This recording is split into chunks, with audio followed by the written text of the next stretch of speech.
अब मैं आमंत्रित करना चाहूंगी उत्तराखंड के गौरव, उत्तराखंड की शान, हमारे माननीय मुख्यमंत्री श्री त्रिवेंद्र सिंह रावत जी से कि वे अपना संबोधन दें। माननीय मुख्यमंत्री जी वर्चुअल रूप में हमारे बीच में उपस्थित हैं। कहना चाहूंगी कि कोविड को हराकर वो दिन रात अपने उत्तराखंड की जनसेवा में लगे हैं, तत्पर है। एक बार उनके जज्बे को सलाम। मैं चाहूंगी जोरदार तालियों के साथ हम स्वागत करेंगे हमारे माननीय मुख्यमंत्री उत्तराखंड श्री त्रिवेंद्र सिंह रावत जी का। प्रणाम सर। सबको मेरा प्रणाम। लोकसभा सचिवालय के संसदीय लोकतंत्र शोध एवं प्रशिक्षण संस्थान तथा उत्तराखंड पंचायती राज विभाग के संयुक्त तत्वावधान में आज इस कार्यक्रम में, और इस कार्यक्रम के जो उद्गाता भी हैं, प्रेरणा स्रोत भी हैं, ऐसे हमारे माननीय लोकसभा के सम्मानित अध्यक्ष आदरणीय ओम बिरला जी, मंच पर विराजमान हमारे विधानसभा के अति सम्मानित अध्यक्ष आदरणीय प्रेमचंद अग्रवाल जी, मंच पर विराजमान आदरणीय हमारे पूर्व मुख्य सचिव और वर्तमान में महासचिव लोकसभा आदरणीय श्री उत्पल कुमार सिंह जी, हमारे पंचायती राज मंत्री श्री अरविंद पांडे जी, सांसद अल्मोड़ा पूर्व मंत्री और जिला पंचायत के अध्यक्ष रहे हैं श्री अजय टमटा जी, हमारी छोटी बहन सोना सजवान जी, हमारे मध्य उपस्थित पद्म भूषण श्री अनिल जोशी जी, कल्याण सिंह रावत जी, श्री त्यागी जी, तमाम हमारे पंचायतों के अध्यक्षगण, उपाध्यक्षगण, क्षेत्र पंचायत, गांव के प्रधानगण और सभी उपस्थित पत्रकार मित्रों, मैं सबसे पहले देवभूमि उत्तराखंड में आदरणीय ओम बिरला जी का बहुत बहुत स्वागत करता हूं, अभिनंदन करता हूं, और उनकी जो टीम यहां पर आई है लोकसभा से, उनका भी बहुत बहुत स्वागत और अभिनंदन करता हूं। इस बहुत ही पवित्र भूमि को आपने इसके लिए चयन किया, यहां से आपने इस कार्यक्रम का शुभारंभ किया है।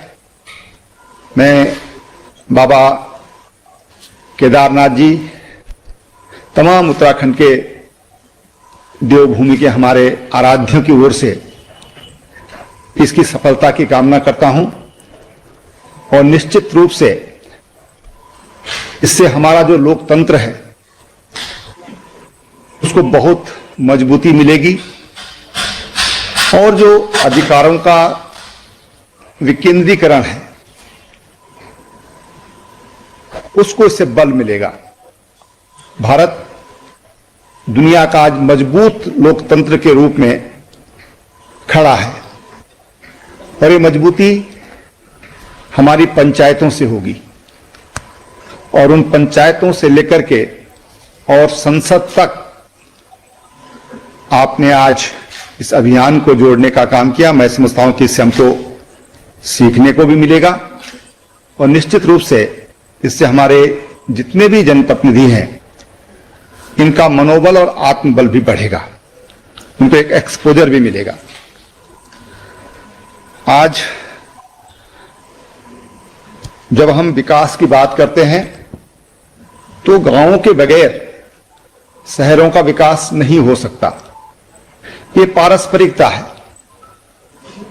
मोटी मोटी बात कहना चाहूंगा कि खरीदार गांव में है, निर्माता शहरों में है। जब गांव के आदमी की जेब में 2 पैसे होंगे तभी वो कुछ खरीद सकता है, और इसलिए गांव की अर्थव्यवस्था ये मजबूत होना चाहिए, और उसकी मजबूती के लिए बहुत जरूरी है कि हमारा विकास का जो मॉडल हो वो भ्रष्टाचार मुक्त होना चाहिए। गांवों में हम कैसे अधिकतम पैसा खर्च कर सकते हैं, हम जो स्थानीय उत्पाद हैं, स्थानीय जो हमारे पास कच्चा माल है, हमारे वनों में हो सकता है, हमारे पास पत्थर हो सकता है, हमारे पास पेड़ पौधों की पत्तियां हो सकती हैं, हमारे पास प्रकृति ने तमाम तरह की वनस्पतियां दी हैं, हमारे पास ऑर्गेनिक हमारा उत्तराखंड सामान्यता है। इन छोटी छोटी चीजों पर अगर हमारी ध्यान जाता है तो उससे हमारी गांव की अर्थव्यवस्था मजबूत होती है। मैं कई बार देखता हूं कि लोग आजकल टाइल से ले जाते हैं, गांव में सड़क बन रही है, सीमेंट की टाइल ले जाते हैं और वो देखने में तो बहुत अच्छी लगती है, लेकिन वो वहां के अनुकूल नहीं है। ढाल वाले हमारे रास्ते हैं, फिसलने का भी खतरा रहता है, घिसने का भी खतरा रहता है, और उससे बड़ा जो सबसे बड़ा नुकसान होता है कि जो आज हमारे गांव में जो पत्थर के कारीगर थे, जो खड़ंजा बिछाते थे, जो दीवार बनाते थे पत्थर की, आज उनका रोजगार खतरे में पड़ गया है। और इसलिए बहुत छोटी छोटी चीजें हैं, लेकिन आप कल्पना करिए तो 16,000 के करीब गांव उत्तराखंड में हैं, छोटे बड़े मिलाकर के। इन गांवों में कितने लोग जिनकी आजीविका इस पर चल सकती है, उनके बारे में जरूर हमको विचार करना चाहिए। तो उससे हमारी जो गांव की जो अर्थव्यवस्था है वो मजबूत होगी। हमने रूरल ग्रोथ सेंटर प्रारंभ किए, आज 107 के करीब रूरल ग्रोथ सेंटर हमारे शुरू हुए हैं। उस पर कुछ अनाज पर आधारित हैं, कुछ जड़ी बूटी पर आधारित हैं, कुछ हमारे एलईडी लैंप पर आधारित हैं, कुछ हमारे मशरूम पर आधारित हैं, कुछ मछली के हैं, कुछ फिशरीज के हैं, कुछ चिक्स के हैं। ऐसे 107 सेंटर आज प्रारंभ हुए हैं और एक सेंटर में 10 से लेकर 40 महिलाएं आज रोजगार कर रही हैं और उसकी डिमांड दिन प्रतिदिन बढ़ रही है। बिस्किट्स की बड़ी डिमांड बढ़ रही है। अभी सब ऐसा है कि जो हमारे गांव के आसपास पैदा होता है। हमने पिरूल से बिजली बनाने का काम शुरू किया, पिरूल की पत्तियों से, और उससे एडवांस आज हम चले गए हैं पिरूल की पत्तियों से ब्रैकेट्स बनाने का काम। और ये ब्रैकेट्स बड़ी हैवी इंडस्ट्री में काम आने वाला है। उस पर रिसर्च वर्क पूरा हो गया, उसके मॉड्यूल भी हमारे खड़े आज हमने कर लिए हैं। और ये गैस से 1/3 खर्चा इन पिरूल के ब्रैकेट्स के माध्यम से इंडस्ट्री के इस्तेमाल कर सकते हैं। बेहतरीन कॉमर्शियल इस्तेमाल के लिए होटल्स में, शादी में, ब्याह में, जहां पर भी हमको ऐसे कॉमर्शियल इस्तेमाल की जरूरत होगी, क्योंकि अब हमको गैस की आदत लग गई है तो गैस तो 1 सेकंड में बर्न हो जाती है, इसको 3-4 मिनट जलने में लगते हैं। लेकिन कॉमर्शियल इस्तेमाल के लिए, शादी ब्याहों के लिए बहुत ही बेहतर हमारे राज्य में इसकी संभावनाएं हैं। 40,000 लोगों को रोजगार दे सकती है ये पिरूल से, केवल अगर हम ब्रैकेट्स बनाएं। 40,000 लोगों को रोजगार देने की ताकत इसमें है। और इसलिए जो बातें मैं कह रहा हूं, ये हमारी पंचायती राज व्यवस्था कैसे हमारे आर्थिक उत्थान में बड़ा योगदान कर सकती है। और ये सब जितने भी प्रोजेक्ट हैं ये खर्चीले नहीं है। हमने इन्वेस्टर समिट किया था 2017 में, और उसमें 40,000 करोड़ रुपया जो इन्वेस्टमेंट आया, जो एमओयू साइन हुए, वो पर्वतीय क्षेत्र के लिए हुए, गांवों के लिए हुए। हमने मुख्यमंत्री सूरज स्वरोजगार योजना 25-25 किलोवाट तक की योजनाएं 10,000 स्वीकृत की है राज्य के लिए। अभी उसमें शुरुआत अभी हुई है, कुछ लोगों ने उसकी शुरुआत भी की है। ये बहुत छोटी छोटी योजनाएं हैं जो हमारी पंचायतों को आर्थिक रूप से संपन्न करेंगी। और जो हमारा सीमांत प्रदेश है, अभी प्रेम जी हमारे माननीय अध्यक्ष जी कह रहे थे कि भारत माता की जय बोलो, जोर से बोलो भाई, आवाज जरा कम आ रही है। हम सीमांत के लोग हैं। हमारी 600 किलोमीटर की सीमाएं अंतर्राष्ट्रीय सीमाएं हैं। सीमाओं पर अरज गरज हो रही है रोज। भारत माता की आवाज यहां से हमेशा बुलंद होती रहनी चाहिए, सीमाओं तक आवाज जानी चाहिए। हम सीमांत के सुरक्षा प्रहरी भी हैं और इसलिए वो आवाज तब गूंजेगी जब गांव से पलायन रुकेगा।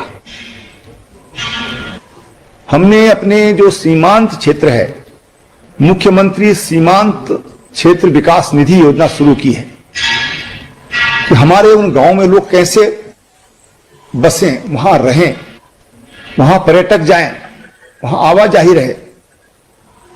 मैं तो चाहूंगा इस आने वाले वर्ष में अगर कोविड से हम लोग जिस तरह से उबर रहे हैं, तो मैं भी चाहूंगा कि हमारे प्रतिनिधि भी, उनकी भी सीमांत गांवों की 5-5, 7-7 दिन की विजिट होनी चाहिए। वहीं रहें हम सीमांत क्षेत्रों में, वहां जो लोग हमारे रह रहे हैं, किन तकलीफों में रह रहे हैं, उनको हम कैसे मजबूत कर सकते हैं, उनकी ताकत हम कैसे बढ़ा सकते हैं, उनका मनोबल हम कैसा बढ़ा सकते हैं, ये हमारी ओर से उन सीमांत क्षेत्र के गांवों में हम उसको करेंगे। मैंने अपने जो हमारे तमाम बल हैं उनसे भी कहा है, कुछ एनसीसी के कैंप भी लगाएंगे, उन सीमांत क्षेत्रों में जाएं और वहां की जो परिस्थितियां हैं उनको समझें और उसमें हम लोग कोई ढंग से योगदान कर सकते हैं, उसके बारे में हम लोग जरूर विचार करें। हमने इस बीच में गांवों तक रिकॉर्ड काम किया है सड़क पहुंचाने का। 550 से अधिक गांवों में हमने 3-3.5 सालों में सड़कों से जोड़ने का काम किया। बहुत छोटे छोटे गांव हैं, लेकिन वहां पर हमने सड़कों को पहुंचाने का काम किया है। हमारे राज्य में हर घर में हमने बिजली पहुंचाने का काम इस दौरान किया है। हर व्यक्ति को हमने स्वास्थ्य का कवरेज दिया है।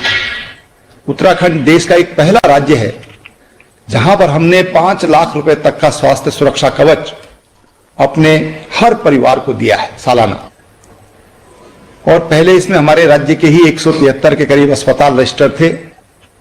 आज इसमें देश भर के 22,000 से ज्यादा अस्पताल हैं जहां पर हम बिना कैश के जाकर के अपना गोल्डन कार्ड ले जाकर, आवश्यकता न पड़े किसी को, परमात्मा से ही प्रार्थना करेंगे, लेकिन हम निःशुल्क अपना इलाज 5 लाख रुपए तक का करा सकते हैं।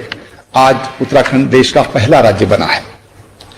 बहनों भाइयों, कोविड के काल चल रहा है, ढलान पर है, लेकिन जिस तरह के स्ट्रेन आ रहे हैं दुनिया के सामने, अभी मैं समझता हूं 31 तारीख या 1 जनवरी को ब्रिटेन में लगभग 1000 लोगों की मौत हुई है एक दिन में। यद्यपि हमारे देश में अभी हम उससे सुरक्षित हैं, अपने राज्य में भी जो ब्रिटेन से जो लोग आए सभी नेगेटिव पाए गए हैं, लेकिन ये जरूर है कि हमारी सतर्कता बनी रहनी चाहिए। ये सतर्कता हम लोग बनाए रहें, क्योंकि अभी हमको इससे आगे अभी और लड़ाई लड़नी है। भारत के प्रधानमंत्री जी को मैं बहुत बधाई देना चाहूंगा कि आज कोविड वैक्सीन के लिए आज देश दुनिया के 5 देशों में शामिल हुआ है। माननीय प्रधानमंत्री जी को हम लोग ये बात ताली बजा करके उनका धन्यवाद करें।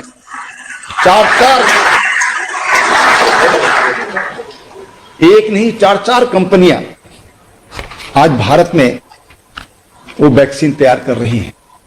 हम अपने लिए नहीं, हम दुनिया को देंगे। सर्वे भवन्तु सुखिनः सर्वे सन्तु निरामया। हम सारी दुनिया को आज वो कोविड का वैक्सीन देने के लिए तैयार हो रहे हैं। ये हमारे बड़े गर्व की बात है। मैं 1-2 बात कहकर अपनी बात समाप्त करूंगा, दोहराऊंगा नहीं बाकी बातों को, लेकिन मैं हमारे प्रतिनिधि हैं और 50% से अधिक जो हमारे आरक्षण 50 है, लेकिन 50 से अधिक परसेंटेज हमारी महिलाओं का है।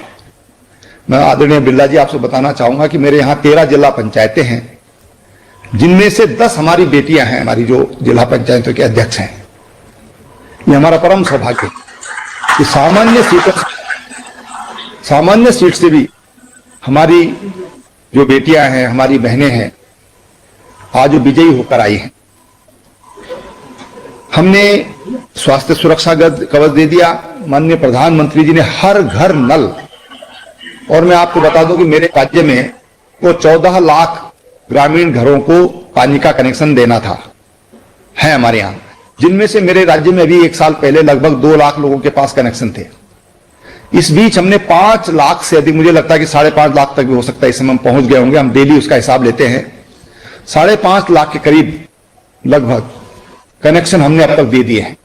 हमारा टारगेट है कि 2022 तक हम पूरे 14 लाख परिवारों को उनका अपना पानी का कनेक्शन दे दें। ये हमारा टारगेट है। दूसरी बात, हमने 1 रुपए में आज हम पानी का कनेक्शन दे रहे हैं अपने रूरल क्षेत्र में, और शहरी गरीबों के लिए भी हम 100 रुपए में पानी का, जो अभी तक 6,000 रुपए से अधिक पड़ता था, 6300 रुपए पड़ता था, उसको भी हमने 100 रुपए किया है कि हम 100 रुपए में शहरी गरीबों को भी पानी का कनेक्शन देंगे। और इस तरह से हमने स्वास्थ्य हो, शिक्षा हो, शिक्षा के बारे में अरविंद पांडे जी ने बताया अभी, और बिजली हो, प्रधानमंत्री जनधन खाते दे दिए, हर घर को गैस दे दिया, अटल जी ने सबको शिक्षा दे दी, प्रधानमंत्री जी ने सबको शौचालय दे दिए।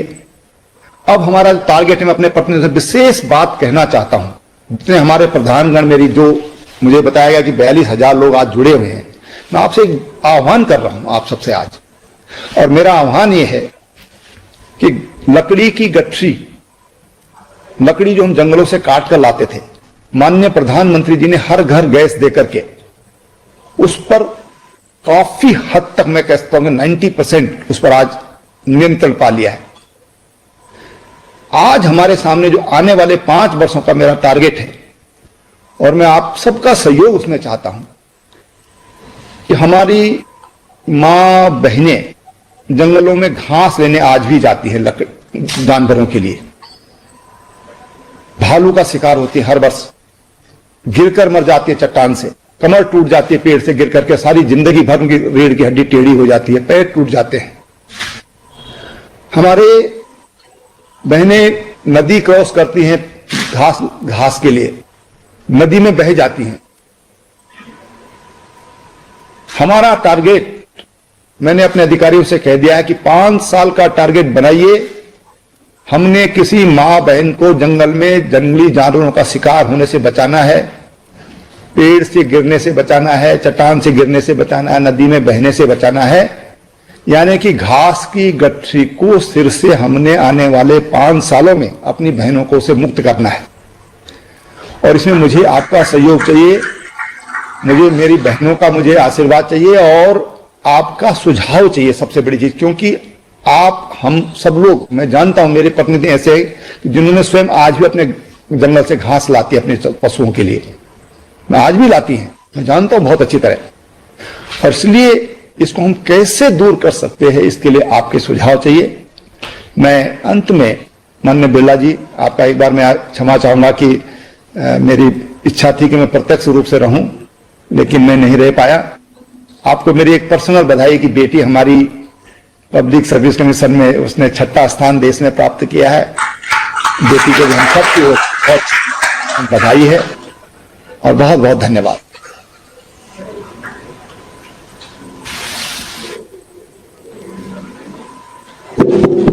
आपका बहुत बहुत धन्यवाद सर। मैं अब आमंत्रित करना चाहूंगी श्री ओम बिरला जी को, जो कि माननीय अध्यक्ष लोकसभा हैं। एक बारी जोरदार तालियां माननीय अध्यक्ष के लिए।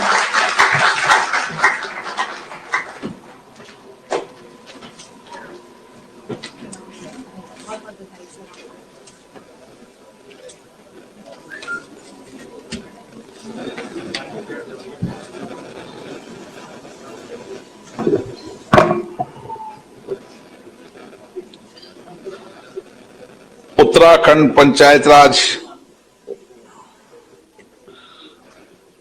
लोकसभा की प्राइड संस्था के द्वारा आयोजित पंचायत राज व्यवस्था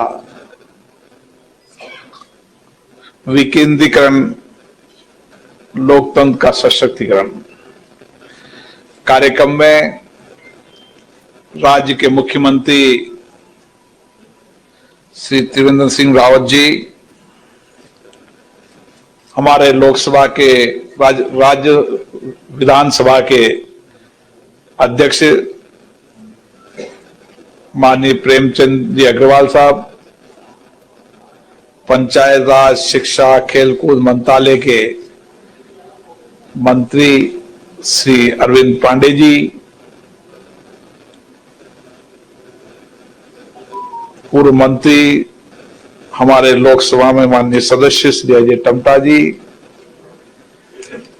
पंचायत राज से लोकसभा तक पहुंचे हमारे सांसद श्री रामप्रीत मंडल जी, जिला पंचायत के अध्यक्ष श्रीमती शोभा साजवान जी और हमारे लोकसभा के महासचिव श्री उत्पल कुमार सिंह जी, जिला पंचायत के चेयरपर्सन, वाइस चेयरपर्सन, क्षेत्रीय पंचायत के अध्यक्ष, ग्राम प्रधान, पंचायत समिति के सभी प्रतिनिधिगण, उत्तराखंड की ये धरती जो पुण्य भूमि है, तपोभूमि है, देवभूमि है और सदियों से तपस्वियों, ऋषियों ने, मनुष्यों ने यहां पर तप किया। ये धरती बद्रीनाथ, केदारनाथ हमारी आस्था की धरती है। व्यक्ति के अंतिम पड़ाव के समय जब अंतिम उसकी इच्छा होती है कि मैं 4 धाम की यात्रा करूं, इसलिए इस धरती का अपने आप में बहुत पुण्य है। और विशेष रूप से जब भी मैं यहां पे आता हूं, मुझे मानसिक और शारीरिक रूप से नई ऊर्जा और स्फूर्ति का अनुभव होता है। और इसलिए मैंने मेरे कार्यकाल का हर कार्यक्रम इस देवभूमि से शुरू किया। पहला कार्यक्रम हमने पीठासीन अधिकारियों का सम्मेलन की शुरुआत की तो देवभूमि से शुरू की। आज देश के अंदर पंचायत राज व्यवस्था, विकेंद्रीकरण शासन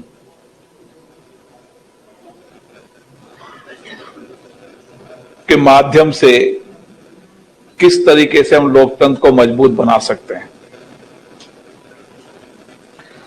आज हम इस बात की चर्चा करने के लिए यहां पर एकत्रित हुए हैं कि ग्राम पंचायत से लेकर देश की संसद तक हम लोकतंत्र को कैसे मजबूत बना सकते हैं, सशक्त बना सकते हैं और जवाबदेही बना सकते हैं, ताकि इन लोकतांत्रिक संस्थाओं के माध्यम से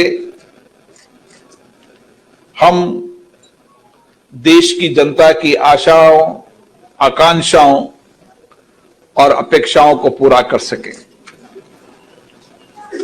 हमारा लोकतंत्र सदियों पुराना है और विशेष रूप से हमारे लोकतंत्र की शुरुआत गांव से होती है। गांव के अंदर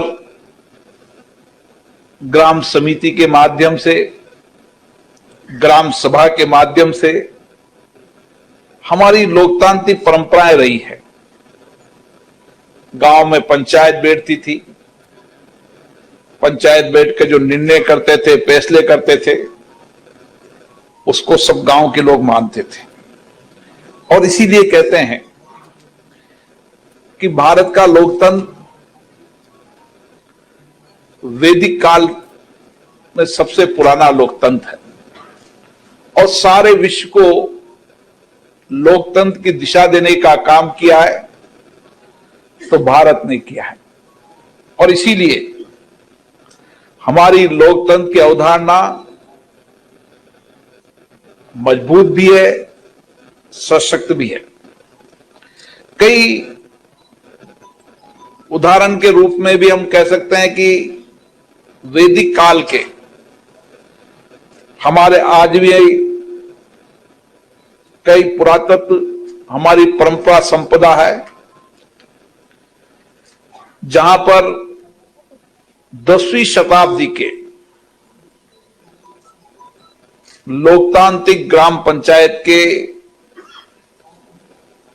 आज भी हम वहां पर उसी रीति नीति से लोकतंत्र को चलाते हैं। दक्षिण भारत के तमिलनाडु के 80-85 किलोमीटर दूर उत्तरामेकर गांव में जहां चोल साम्राज्य 10वीं शताब्दी में आज भी वहां के पत्थर में तमिल भाषा के अंदर पंचायत व्यवस्था का वर्णन है। कैसे हर गांव को उन्होंने कुटुंब के रूप में विभाजित किया, हर कुटुंब से एक एक प्रतिनिधि आता था और वो कुटुंब के प्रतिनिधि मिलकर वहां पर निर्णय करते थे, फैसले करते थे। और यही हमारी वैदिक परंपरा आज भी रही है। ये बात सही है कि हम 1947 में आजाद हुए और उसके बाद हमारे लोकतंत्र गणराज्य की स्थापना हुई, लेकिन आजादी के बाद से अभी तक दुनिया के जितने भी लोकतांत्रिक देश हैं, कुछ हमारे से पहले आजाद हुए, कुछ हमारे से बाद में आजाद हुए, लेकिन आज गर्व के साथ हम कह सकते हैं कि भारत का लोकतंत्र मजबूत भी है, सशक्त भी है।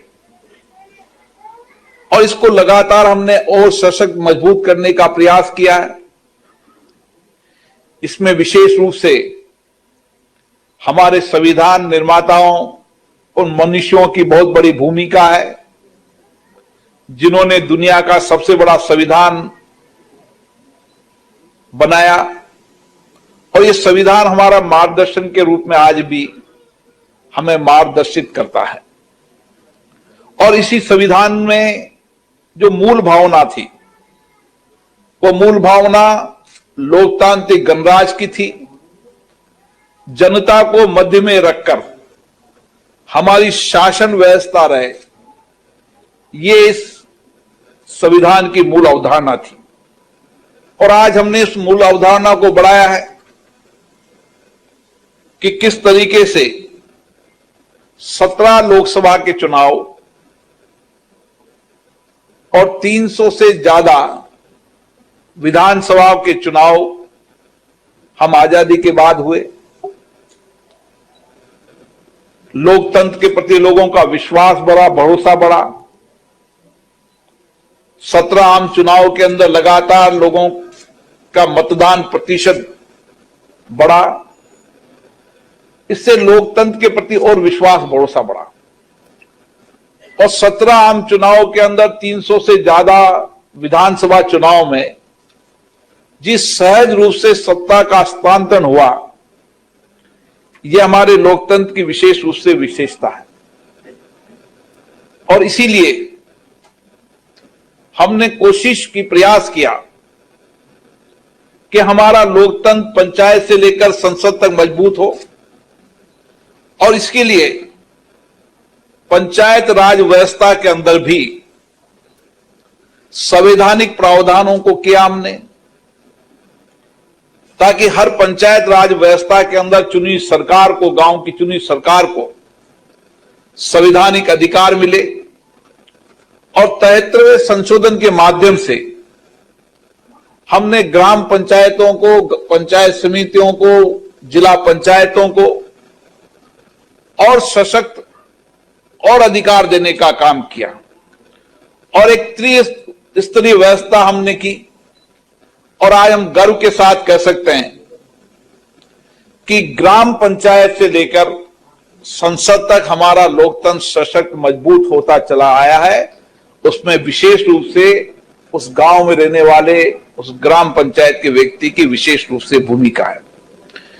क्योंकि हमने, हमारी बेसिक रूप से हमारी ये कोशिश रही कि हमारी गांव की व्यवस्था, शासन व्यवस्था ऐसा होनी चाहिए जिसमें विशेष रूप से लोकतंत्र परिशीलित होता हो। और महात्मा गांधी जी ने सही कहा था कि हिंदुस्तान की आत्मा गांव में बसती है।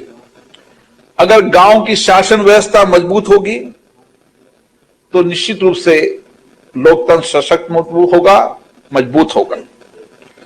और इसको देखते हुए लगातार सरकारों ने कई संविधान में संशोधन किए।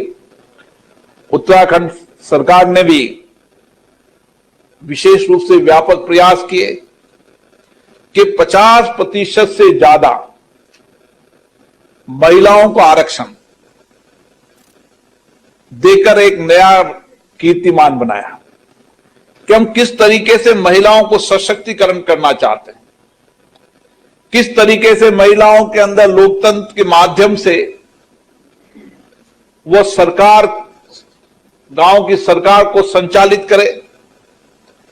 इसके लिए उत्तराखंड की सरकार ने व्यापक प्रयास किए, इसके लिए मैं धन्यवाद देता हूं। संशोधन तो 50% किए,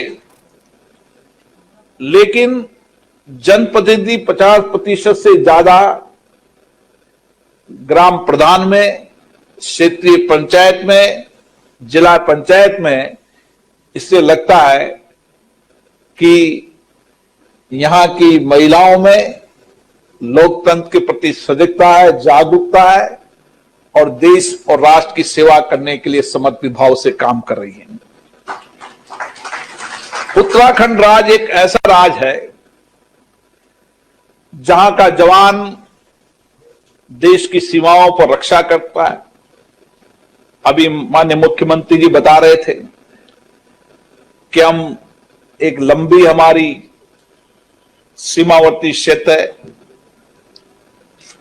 उत्तराखंड के दूर दराज गांव में, पहाड़ों पर रहकर किस तरीके से मेहनत के आधार पर, शारीरिक शक्ति के आधार पर इस उत्तराखंड राज्य ने प्रगति की है। और आज भी देश की रक्षा के लिए सबसे ज्यादा अगर जवान है तो इस तपोभूमि उत्तराखंड से है, जो हमारी देश की रक्षा करने का काम कर रहे हैं। और इसीलिए यहां पर विकास की अवधारणा बनाना ये एक बहुत कठिन काम है। लेकिन मैं पंचायत राज प्रतिनिधियों को बहुत बहुत साधुवाद देता हूं, बधाई देता हूं, जिन्होंने विशेष रूप से बहुत दूर दूर इलाके के अंदर छोटे छोटे गांव, ढानियां बसी हुई है, पहाड़ों पर बसे हुए हैं। मुझे अभी हमारे सेक्रेटरी जनरल साहब ने बताया, जो आपके चीफ सेक्रेटरी थे, कि यहां एक ग्राम पंचायत का कई इलाका 15 किलोमीटर तक का भी है। इतनी दूर दूर बसावट के बाद भी आपने ग्राम पंचायत के माध्यम से इन गांवों का विकास हो, इसके लिए आपने व्यापक कार्य योजना बनाई। और मैं उत्तराखंड सरकार को भी धन्यवाद देता हूं, जिन्होंने विशेष रूप से, चाहे शिक्षा हो, चाहे गरीबी हो, चाहे सड़क हो, बिजली हो, सबके लिए एक महत्वपूर्ण कार्य किया।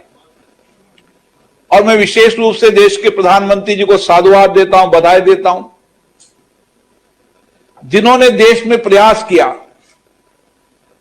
कि पंचायत से लेकर देश के हर गांव ढानी तक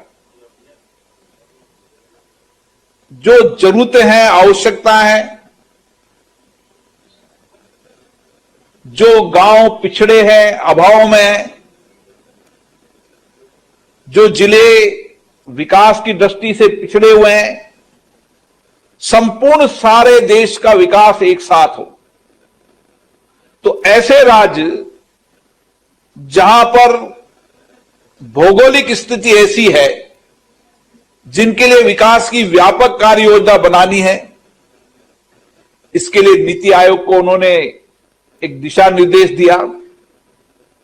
और उस दिशा निर्देश में विशेष रूप से ध्यान रखा कि जो जिला पिछड़ा है उन जिलों को कैसे आगे ले जाया जाए।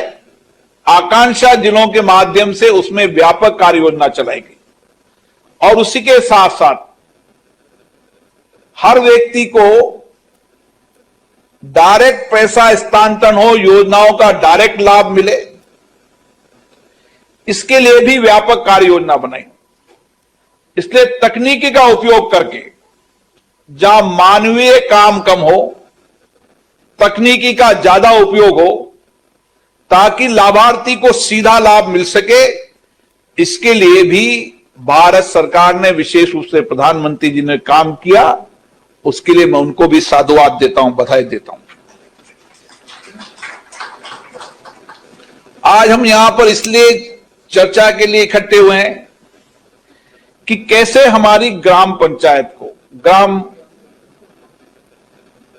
पंचायत हो, कैसी हमारी क्षेत्रीय पंचायतों को, जिला पंचायतों को, जो लोकतंत्र की सबसे मजबूत संस्थाएं हैं, उनको किस तरीके से सशक्त करो, मजबूत करें, जनता के प्रति जवाबदेही बनाएं। क्योंकि जनता ने जिस अपेक्षा आकांक्षा में चुनकर भेजा है, और सबसे ज्यादा अगर निकट में कोई जनप्रतिनिधि रहता है तो पंचायत राज का जनप्रतिनिधि रहता है, जिससे जनता का सीधा संवाद रहता है, चर्चा रहती है। और सबसे बड़ी जिम्मेदारी अगर किसी की होती है तो मुझे लगता है कि उस ग्राम प्रधान की होती है, जो नित्य प्रतिदिन जनता से कनेक्ट रहता है, या क्षेत्रीय पंचायत से। और इन संस्थाओं को हम अगर लोकतांत्रिक तरीके से चलाएं, जनता के प्रति जवाबदेही से चलाएं, तो एक व्यापक परिणाम ला सकते हैं। और मेरा मानना है इसके लिए लोकसभा एक व्यापक प्रयास कर रहा है, क्योंकि लोकसभा देश की सबसे सर्वोच्च संस्था है। हमारी जिम्मेदारी है कि हम देश के अंदर लोकतंत्र को मजबूत करें, सशक्त करें, जवाबदेही दें, पारदर्शिता बनाएं, लोगों की आशा आकांक्षाओं को पूरा कर सकें। इसलिए सबसे शीर्ष संस्था होने के नाते हम हमारी संस्थाओं को तो मजबूत करने के लिए लगातार चर्चा करते हैं। पिछली बार हमने देवभूमि में चर्चा की, उसके बाद गुजरात में पीठासीन अधिकारियों का सम्मेलन किया, वहां हमने चर्चा की, संवाद किया, साझा अनुभवों को साझा किया, जो जो नवाचार अपनी अपनी लोकतांत्रिक संस्थाओं में किए उनके अनुभवों को साझा किया। लेकिन अगर हमने देश की ग्राम पंचायत को, पंचायत राज को अगर सशक्त मजबूत नहीं किया तो देश का लोकतंत्र मजबूत नहीं हो सकता। और इसके लिए हमारी कोशिश होनी चाहिए कि हम क्या सिस्टम डेवलप करें कि हमारी संस्थाएं जनता के प्रति और जवाबदेही हो सके। हमारी ग्राम पंचायत में ग्राम सभा का सबसे बड़ा महत्व होता है।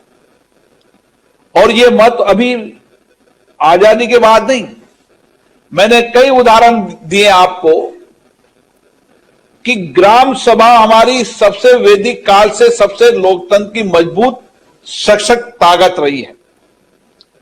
और इसलिए पहले गांव में बैठते थे, गांव के लोग मुखिया बैठते थे, पूरा गांव बैठता था, चर्चा करता था, संवाद करता था, सहमति असहमति भी होती थी, संवाद भी होता था। लेकिन जब निर्णय होने के बाद सामूहिक निर्णय हो जाता था तो बिना शासन व्यवस्था के संपूर्ण गांव उस निर्णय को मानता था। आज इसी तरीके से हमारी ग्राम पंचायत के अंदर भी जब हम नीतियां बनाएं, कार्यक्रम बनाएं, विकास की योजना बनाएं, तो हमारी कोशिश होना चाहिए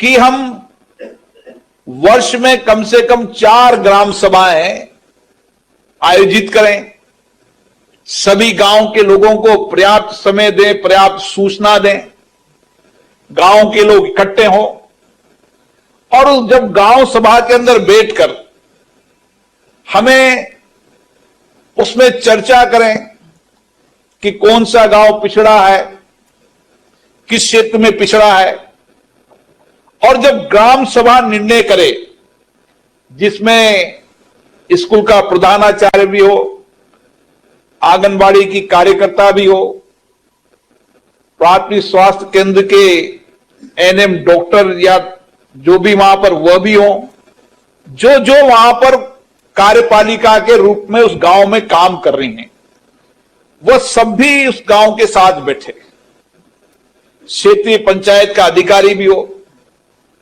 जिला पंचायत का अधिकारी भी हो, और सब गांव बैठकर एक प्लान बनाए कि हमें 1 वर्ष में, 2 वर्ष में, 5 वर्ष में हमें हमारे गांव का विकास कैसे करना है,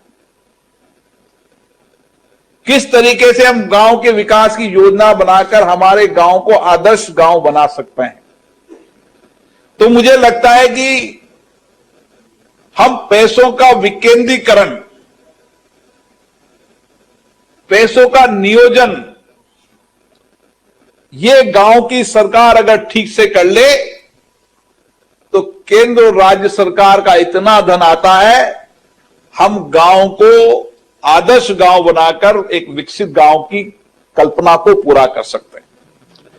अभी ठीक कहा मुख्यमंत्री जी ने कि ग्राम सभा में इस बात की भी चर्चा होनी चाहिए कि हम किस तरीके से स्थानीय उत्पादकों को वैल्यू एडिशन कर और उसको एक अच्छा मार्केट में उन वस्तुओं को बेच सके। हम जानते हैं कि हमारे गांव में क्या क्या चीजें उपयोगी हैं, क्योंकि उत्तराखंड की धरती एक ऐसी धरती है जहां पर तमाम कृषि के वो उत्पाद जो दुनिया में कहीं पैदा नहीं होते, वह देवभूमि के अंदर पैदा होते।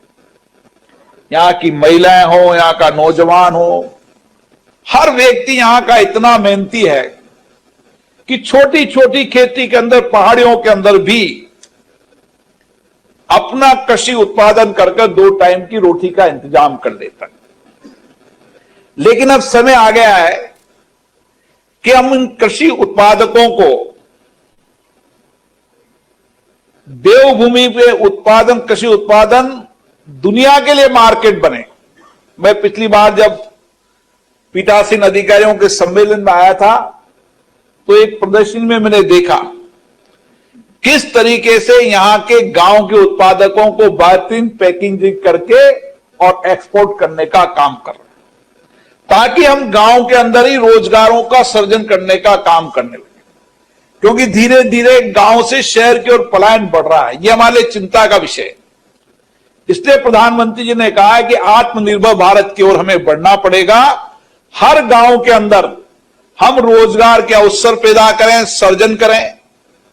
मैं पिछली बार आज से 20 साल पहले जब मैं उत्तराखंड के बद्रीनाथ के रास्ते में जा रहा था तो एक छोटे से गांव में एक अंग्रेज महिला थी। वो अंग्रेज महिला वहां के बच्चों को पढ़ाने का काम कर रही थी।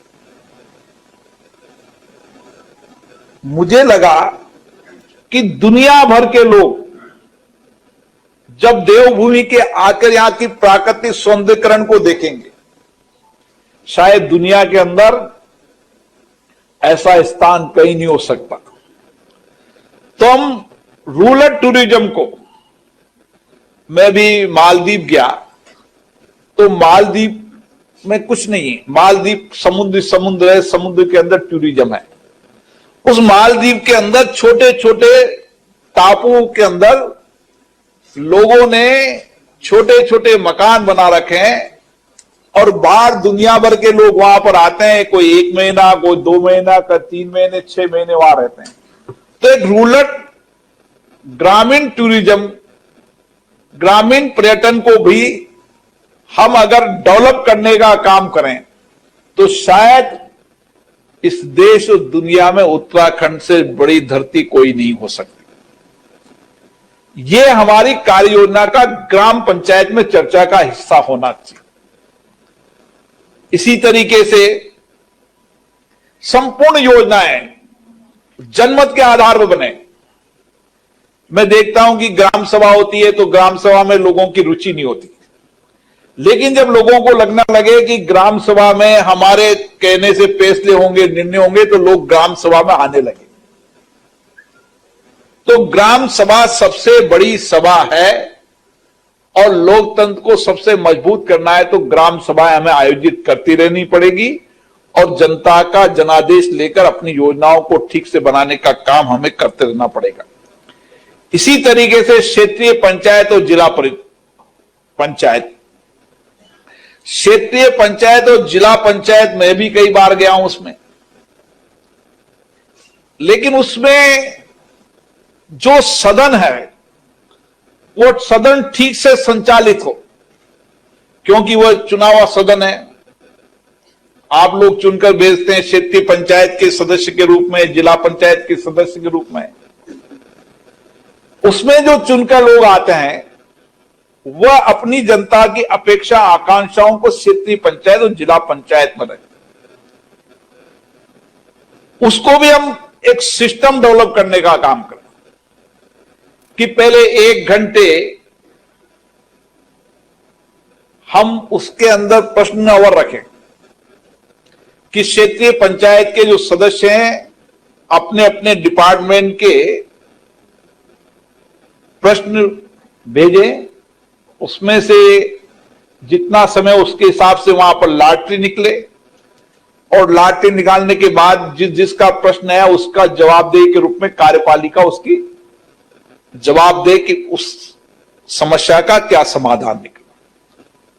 तो मुझे लगता है कि एक जवाबदेही कार्यपालिका बनाने की भी हमें आवश्यकता है, क्योंकि कार्यपालिका का काम है कि चुनी सरकारों के निर्णय और फैसलों को एग्जीक्यूट करना, क्रियान्वित करना, और इसके लिए जब तक आप कार्यपालिका को जवाबदेही नहीं बनाओगे जब तक इस संस्थाओं को मजबूत नहीं कर पाओगे। उसके बाद फिर 1 घंटा हमारी कोशिश हो कि हम जो बड़ी समस्याएं हैं, जो क्षेत्रीय पंचायत में पानी, बिजली, रोड कनेक्टिविटी, जो भी समस्याएं हैं उस पर चर्चा हो, और फिर 1 घंटा जो अपना विषय, अन्य विषय हैं, उन अन्य विषयों पर चर्चा हो। तो हमारी कोशिश होनी चाहिए क्षेत्रीय पंचायत और जिला पंचायत का सदन एक तरीके से जैसे उच्च सदन चलते हैं उस तरीके से उच्च सदन की तरह चले, जो आपके प्रश्न सदन में नहीं आए उनके लिखित में जवाब अधिकारी दें, ताकि आपने जो समस्याएं उठाई है, जो जनता की बात वहां पर उठाई है, उस जनता की किन आकांक्षाओं को पूरा हुआ नहीं हुआ आप गांव में जाकर बता सकें। इसलिए हमें इन सदनों के माध्यम से हमारी कार्यपालिका को, एग्जीक्यूटिव बॉडी को हमें जवाबदेही बनाना पड़ेगा, तभी हमारा लोकतंत्र सशक्त और मजबूत होगा। और इसीलिए आज हमारे बीच में सभी क्षेत्रीय पंचायत, जिला पंचायत के अध्यक्ष बैठे हैं। ये बैठकर चर्चा करेंगे, संवाद करेंगे, वाद विवाद करेंगे, अपने अपने अनुभवों को साझा करेंगे, विचारों को साझा करेंगे और एक निर्णय करेंगे कि किस तरीके से इन संस्थाओं को सशक्त और मजबूत बनाया जाए। मुझे लगता है हमारे लोकतंत्र में यही विशेषता है कि हमारा विचार विमर्श, हमारे अनुभवों को साझा, हमारे नवाचार, जिस पंचायत ने कोई नवाचार किया हो, क्षेत्रीय पंचायत ने नवाचार किया हो, जिला पंचायत ने नवाचार किया हो, उसके अनुभव साझा करें। हम जब पीठासीन अधिकारियों का सम्मेलन करते हैं तो कई पीठासीन अधिकारी अपनी अपनी विधानसभा में या विधान परिषद में अच्छा काम करते हैं, नई तकनीकी का काम करते हैं, तो उनके अनुभवों को साझा करते हैं, उनके नवाचारों को साझा करते हैं, कोशिश करते हैं कि उन नवाचारों को लागू करें। जैसे पिछली बार हमने निर्णय किया था कि विधानसभा के अंदर सर्वश्रेष्ठ विधायक को पुरस्कार मिलना चाहिए। अब सब राज्य विधानसभाओं ने अपने अपने यहां पर सर्वश्रेष्ठ विधायक का पुरस्कार देने का काम शुरू किया है। ऐसे ही आपके क्षेत्रीय पंचायत में होना चाहिए, जिला पंचायत में होना चाहिए, पंचायत ग्राम सरपंच होना चाहिए कि जो सदन के अंदर अच्छा काम करता है उसको हर वर्ष आप सम्मानित करें, ताकि उनके अच्छे कार्यों से हम भी प्रेरित हों और हम भी सदन में अच्छा काम करें। जो ग्राम पंचायत अच्छे नवाचार करते हैं उनको अनुभवों को साझा करते हैं, ताकि और ग्राम पंचायत भी उन नवाचारों को लागू करें। हमें इस तरीके के प्रयास करने की आवश्यकता है और इसलिए लोकसभा ने विचार किया कि जितनी भी चुनी संस्था हैं, चाहे ग्राम पंचायत हो, चाहे क्षेत्रीय पंचायत हो, जिला पंचायत हो, नगर पालिका हो, नगर परिषद हो, नगर निगम हो, इन तमाम चुनी संस्थाएं जिन जनता से डायरेक्ट चुनकर आती है, उन चुनी हुई संस्थाओं को सशक्त बनाएंगे, मजबूत बनाएंगे, जवाबदेही बनाएंगे और किस तरीके से ये संस्था काम करे, उनके आपस में अनुभवों को साझा कर आज जब आपकी एक दिवसीय सम्मेलन होगा उसमें जो आपके विचार विमर्श होंगे उसके आधार पर हम अन्य राज्यों के अंदर आपके अनुभव विचारों का एसओपी तैयार करेंगे और जो और राज्यों से भी चर्चा कर और सभी देश के अंदर उन नवाचारों को उन एसओपी के माध्यम से हमारी संस्थाएं संचालित हो, ऐसा काम करेंगे। मैं पुनः विशेष रूप से यहाँ के राज्य के मुख्यमंत्री जी को धन्यवाद दूंगा, पंचायत राज मंत्री जी को भी जिन्होंने शुरुआत की, क्योंकि हमारी यहाँ की बॉडी विधानसभा होती है, इसलिए मैं हमारे विधानसभा अध्यक्ष जी को धन्यवाद दूंगा और विशेष रूप से मैं आज धन्यवाद दूंगा जो आपके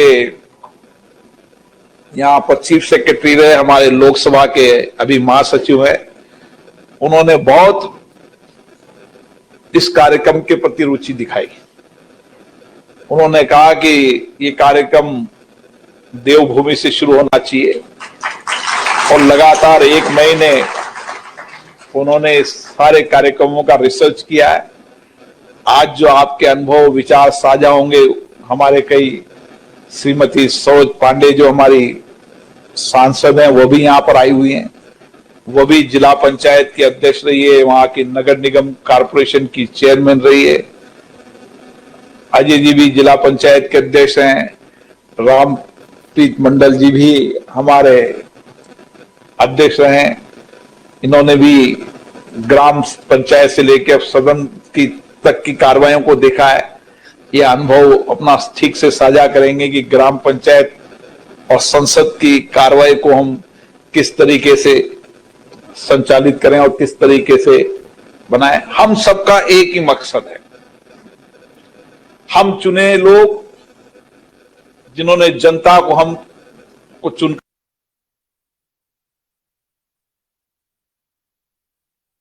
जवाब दे रहे और जिस अपेक्षा, आकांक्षा और विश्वास के साथ उसने चुनकर भेजा है, उनकी अपेक्षा आकांक्षाओं को पूरी करें और लोकतंत्र के माध्यम से इस देश को आगे बढ़ाने का काम करें, आत्मनिर्भर भारत बने, सशक्त मजबूत भारत बने, आर्थिक रूप से मजबूत भारत बने और हमारे नौजवानों का जो बौद्धिक क्षमता है उस बौद्धिक क्षमता का उपयोग हम देश में कर सकें, दुनिया के अंदर भी हमारा नौजवान नेतृत्व कर सके, इसके लिए ये संस्थाएं लगातार प्रयास कर रही है। मैं पुनः आप सब यहां पर बड़ी संख्या में पधारे, आप सबका लोकसभा की तरफ से बहुत बहुत अभिनंदन करता हूं, स्वागत करता हूं और निश्चित रूप से आपके अनुभव, विचारों, नवाचारों का हम सबको लाभ मिलेगा और हम देश के अंदर चुनी लोकतांत्रिक संस्थाओं को सशक्त, मजबूत, जवाबदेही बना सकेंगे। बहुत बहुत धन्यवाद।